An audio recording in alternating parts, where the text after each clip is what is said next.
కలియుగ వెంకటేశ్వర స్వామి, లక్ష్మీనరసింహస్వామి కలిసి ఉన్న క్షేత్రం దేశంలోనే రెండో క్షేత్రంగా పేరుగాంచి భక్తుల పాలిట కొంగు బంగారం నిలుస్తున్న పుల్లూర్ బండ జాతర. సిద్దిపేట జిల్లా సిద్దిపేట రూరల్ మండలం పుల్లూర్ గ్రామంలో వందల సంవత్సరాల క్రితం గుట్టపై స్వయంభూ లక్ష్మీ నరసింహ వెంకటేశ్వర స్వామి వెలిసిన నాటి నుంచి నేటి వరకు ప్రతి ఏడాది జనవరి మాసంలో 29వ తేదీన మొదలైన 5 రోజుల పాటు జాతర సాగుతుంది. పిల్లలు, పెద్దవాళ్లు అనే తేడా లేకుండా పెద్ద ఎత్తున భక్తులు ఆలయానికి చేరుకుని మొదటగా గుండములో స్నానాలు ఆచరించి స్వామివారిని దర్శించుకోవడం జరిగింది. ఇక్కడ ప్రతి ఏటా కన్నుల పండుగగా జాతర ఉత్సవాలు జరుగుతాయి.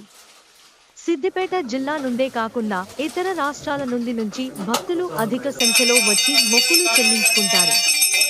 ఆలయం వద్ద భక్తులకు ఎలాంటి ఇబ్బందులు తలెత్తకుండా నిర్వాహకులు అన్ని ఏర్పాట్లు చేశారు. ప్రభుత్వం తరపున దేవాదాయ శాఖ మంత్రి కొండా సురేఖ రావడం జరుగుతుందన్నారు.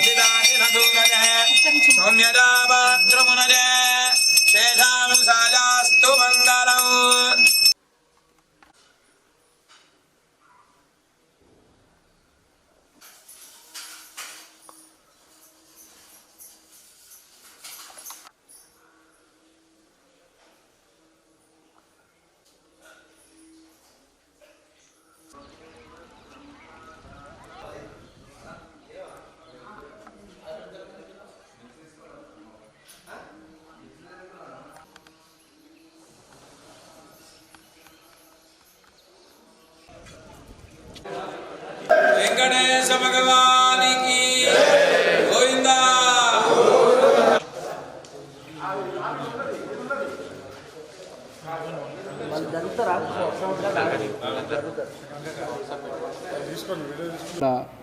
లక్ష్మీ నరసింహస్వామి క్షేత్రం మీ అందరికీ తెలిసిందే. మీరు ప్రతి సంవత్సరం ఇక్కడికి వస్తారు. ఈ ఉత్సవాల్లో మీరందరూ కూడా భాగస్వాములు అవుతూ ఉంటారు. మన ఊళ్ళో నుంచి గ్రామస్తులంతా కలిసి ఇక్కడికి లక్ష్మీ నరసింహస్వామిని ఊరేగింపుగా తీసుకువచ్చే కార్యక్రమం, అది రథయాత్ర. అది హై స్కూల్ నుంచి ప్రారంభం అవుతుంది. హై స్కూల్ నుంచి మొదలై బండ మీది వరకు గ్రామస్తులంతా, మహిళలు, పిల్లలు వాళ్ళందరూ కలిసి లక్ష్మీ నరసింహస్వామి ఉత్సవ విగ్రహాన్ని ఇక్కడికి తీసుకువచ్చే కార్యక్రమం అనేది ఒకటి జరుగుతుంది. దాని తర్వాత రెండో రోజున అమావాస్య 29వ తేదీ అమావాస్య రోజున యథావిధిగా ఉదయం 5 గంటల నుంచే ఇక్కడ మనకు ఉన్నటువంటి కోనేర్లలో ప్రజలంతా వచ్చి వాళ్ళు స్నానాలు చేసి ఆ స్వామిని దర్శించుకుంటారు. ఆ కార్యక్రమం అనేది అమావాస్య రోజు ఉదయం ప్రారంభమవుతుంది. సాయంత్రం వరకు కూడా భక్తులు వస్తూ ఉంటారు. దర్శన కార్యక్రమాలు జరుగుతాయి. అందులో భాగంగా ప్రత్యేక పూజలు, కార్యక్రమాలు ఉదయం పూట స్వయంభూ లక్ష్మీ నరసింహస్వామికి జరిగేటువంటి కైంకర్యాలన్నీ కూడా జరుగుతాయి. అవన్నీ అయిన తర్వాత దర్శనం అనేది ప్రారంభమవుతుంది. దర్శనం అనేది కొనసాగుతూ ఉంటుంది. రాత్రి వరకు కూడా దర్శనాలు ఉంటాయి. ఇక మూడవ రోజు 30వ తారీఖున గోపాల కాలువలు అనే ఒక కార్యక్రమం మనకు అనాదిగా, ఇది మనము ఈ బండ దాదాపు 100 సంవత్సరాల నుంచి ఉన్నటువంటి కార్యక్రమం. అది రెండో రోజున జాతర రెండో రోజుగా అప్పుడు చెప్తారు.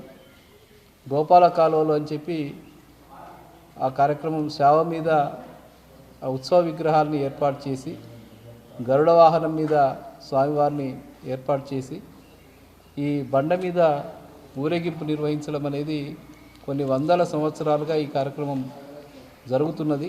అందులో భాగంగా రెండో రోజు ఈ కార్యక్రమం గోపాల కాలువల పేరిట ఈ సేవ జరుగుతుంది. స్వామి దానిలోంచి దేవాలయం నుంచి బయటకు వచ్చి జాతరలోకి వెళ్ళి జాతర నుంచి వచ్చేప్పుడు ఈ గుండంని చేసుకొని మళ్ళీ దేవాలయంలోకి రావడం అనేది ఆనవాయితీగా వస్తున్నది. ఆ కార్యక్రమం రెండో రోజు జరుగుతుంది. ఈరోజు మన చుట్టుపక్కల ఉన్నటువంటి గ్రామాలు, ఈ సిద్దిపేట నియోజకవర్గము, సిద్దిపేట జిల్లాకు సంబంధించిన వివిధ ప్రాంతాల నుంచి, ఇంకా చాలా ప్రాంతాల నుంచి కూడా భక్తులు వచ్చి ఆ రోజు దర్శనం చేసుకుంటారు. ఇంకా మూడవ రోజు 31వ తారీఖు ఆ 31వ తారీఖున ఇదే వేదిక మీద, ఇప్పుడు మనం కూర్చున్న వేదిక మీదనే లక్ష్మీ నరసింహస్వామి కళ్యాణ మహోత్సవం అత్యంత వైభవంగా జరుగుతుంది.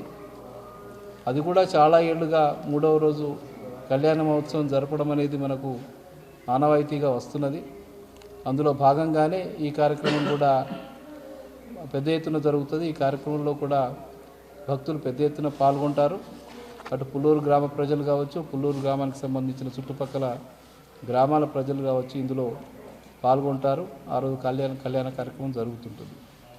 ఇక చిట్టచివరిగా 1వ తారీఖు నాడు ఈ జాతర ముగింపు చక్రతీర్థం అనే కార్యక్రమం ఉంటుంది. స్వామివారిని తీసుకువెళ్ళి ఈ కోనేళ్లలో ప్రత్యేకంగా స్నానం ఆచరింపజేయడం అనేది జరుగుతుంది. అందుకు ఆ కార్యక్రమం కూడా మధ్యాహ్నం వరకు ఈ సమయం వరకు మనం ఆ కార్యక్రమాన్ని ఒక వైదిక కార్యక్రమంగా అర్చకులు వీళ్ళంతా కలిసి నిర్వహిస్తూ ఉంటారు.